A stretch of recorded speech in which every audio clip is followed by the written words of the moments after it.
اگر اللہ تبارک و تعالیٰ کا کرم نہ ہوتا تو ہم بھی جا کر کے کہیں پیڑوں میں پانی ڈال رہے ہوتے یا اور کچھ کر رہے ہوتے.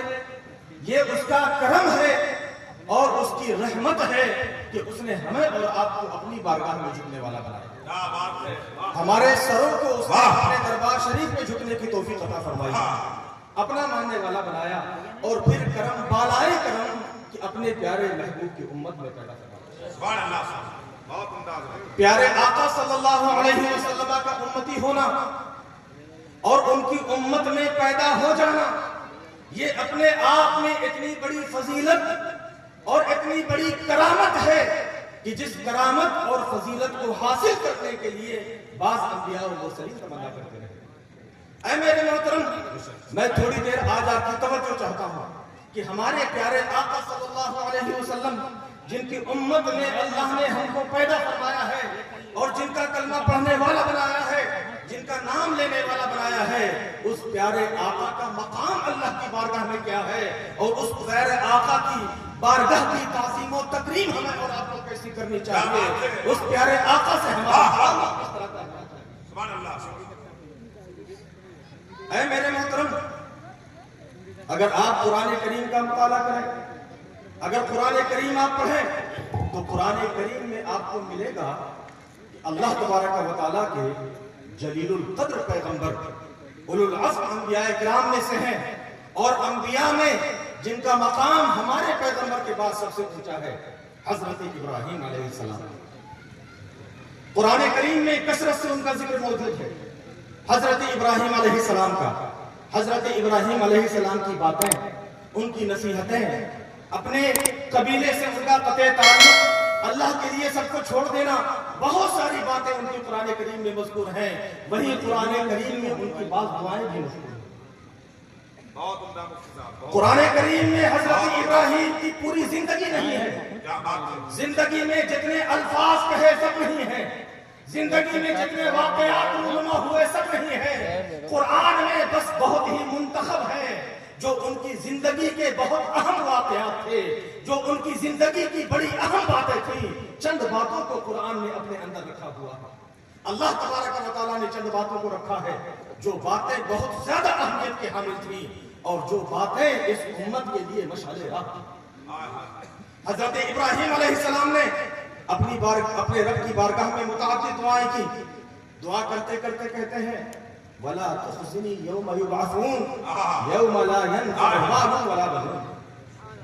اللہ کی بارگاہ میں ابراہیم پیغمبر ہے, افضل البشر, افضل الخلق ہمارے پیغمبر, اور ہمارے پیغمبر کے بعد افضل الخلق حضرت ابراہیم علیہ السلام. حضرت ابراہیم علیہ السلام جن کا یہ مقام اللہ کی بارگاہ میں التجا کرتے ہیں وَلَا تُخْزِنِي يَوْمَ يُبْعَثُونَ. اے پروردگار عالم, جس دن سارے بندے تیری بارگاہ کے لیے اٹھائے جائیں, تیری بارگاہ میں حاضری کے لیے سب اکٹھے کیے جائیں, میرے مولا اس دن تو مجھے رسوا نہ کر دے, اس دن کی رسوائی سے تو مجھے بچا دے. یوم لا ينفع مال ولا بنون, کیونکہ وہ تو ایسا دن ہوگا جس دن نہ تو مال فائدہ پہنچا پا رہا ہوگا اور نہ ہی بچے فائدہ پہنچا پا رہے ہیں. الا من اتى الله بقلب سلیم, صرف وہی شخص کامیاب ہوگا جو اللہ کی بارگاہ میں ایک اچھے اور سلامت دل کے ساتھ. یہ کون ہے؟ حضرت ابراہیم علیہ السلام ہیں. کیا دعا کر رہے ہیں؟ دعا یہ کر رہے ہیں کہ مولا قیامت کی رسوائی سے ہماری حفاظت فرما دے, قیامت میں ہم کو رسوا نہ کرنا. اے میرے محترم, حضرت ابراہیم علیہ السلام یہ دعا کیوں کر رہے ہیں؟ کیونکہ وہ ایک پیغمبر ہیں, وہ قیامت کی ہولناکی کو جانتے ہیں, قیامت میں قسمت کرسی کے عالم کو جانتے ہیں, قیامت میں جانتے ہیں وہاں تمام اولین و آخرین ہوں گے, وہاں تمام انسان حضرت آدم سے لے کر قیامت تک پیدا پیدا ہونے والے تمام کے تمام انسان ہوں گے، اگر وہاں پر کسی کی رسوائی ہوگی تو تنہا کسی ایک خاندان کے سامنے رسوائی نہیں ہوگی، وہاں تمام اولین و آخرین کے سامنے رسوائی ہوگی۔ اے میرے محترم، میں آپ کی توجہ چاہتا ہوں، اگر آپ کی بستی میں پولیس آتی ہے اور وہ کسی انسان کے ہاتھوں میں ہتھکڑی لگاتی ہے اور پوری بستی کے لوگوں کے سامنے اس کو گھسیٹ کر لے جاتی ہے، تو پھر جب وہ چھوٹ کر آئے گا تو شرم کے مارے لوگوں کو جلدی چہرہ نہیں دکھا پائے گا۔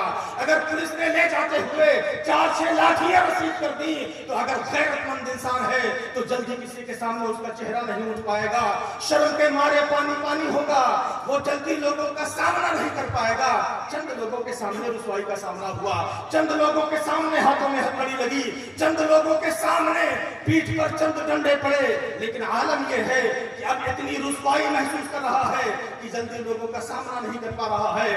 قیامت کی جو ہولناکی ہے، قیامت کے بارے میں جو اللہ نے فرمایا، ارشاد فرماتا ہے وَتَرَى الْمُجْرِمِينَ يَوْمَئِذٍ مُقَرَّنِينَ فِي الْأَصْفَادِ سَرَابِيلُهُم مِّن قَطِرَانٍ وَتَغْشَى وُجُوهَهُمُ النَّارُ۔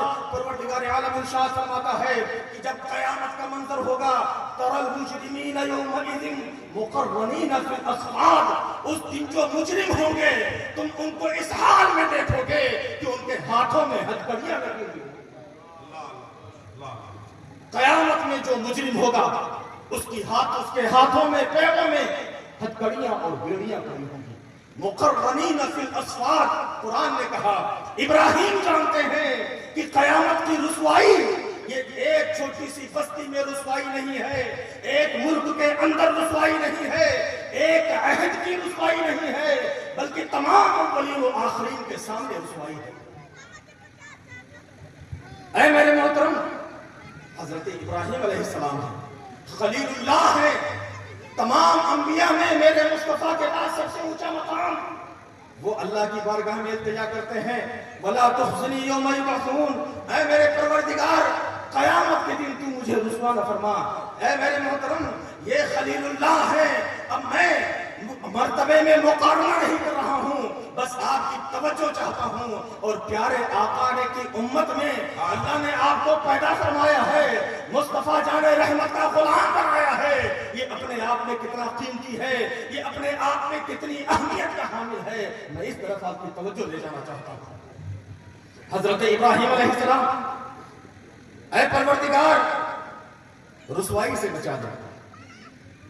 اللہ تبارک و تعالیٰ نے ان کی دعا کو تو ذکر کیا، لیکن دعا پر اللہ کا رد عمل کیا تھا اس کو ذکر نہیں کیا ہے۔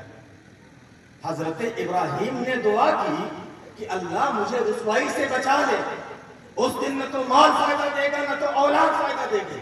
ان کی دعا قرآن میں مذکور ہے، اس دعا کے جواب میں اللہ تعالیٰ نے کیا فرمایا ہے یہ مذکور نہیں ہے۔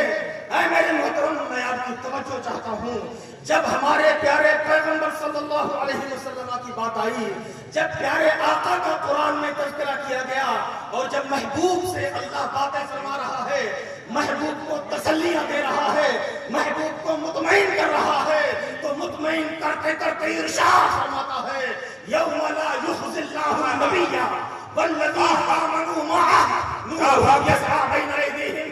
ارشاد فرماتا ہے کہ جب قیامت کا دن ہوگا، لا یخزی اللہ النبی، اللہ اس دن نہ تو اپنے نبی کو رسوا فرمائے گا اور نہ ہی اپنے نبی کے غلاموں کو رسوا فرمائے گا۔ نعرہ تکبیر، نعرہ رسالت، تحفظ ایمان کانفرنس۔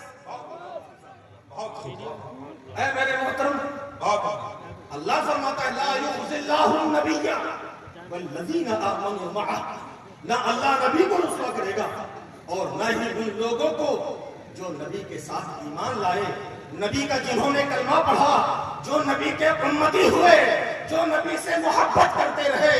نورہم یسعی بین ایدیہم، ان کا نور روشنی بڑھ کر ان کے آگے آگے چلتا نظر آئے گا، وہ نور رہنمائی کرے گا، اور وہ نور وہی ہے جس نور کو دنیا میں آپ نے محبت رسول بنا کر اپنے سینوں میں رکھا ہے، یہی محبت رسول قیامت کے دن نور بن کر کے آپ کے آگے آگے چل رہا ہوگا، آپ کی رہنمائی کر رہا ہوگا اور جنت تک آپ کو راستہ دکھا رہا ہوگا۔ اے میرے محترم، اللہ تبارک و تعالیٰ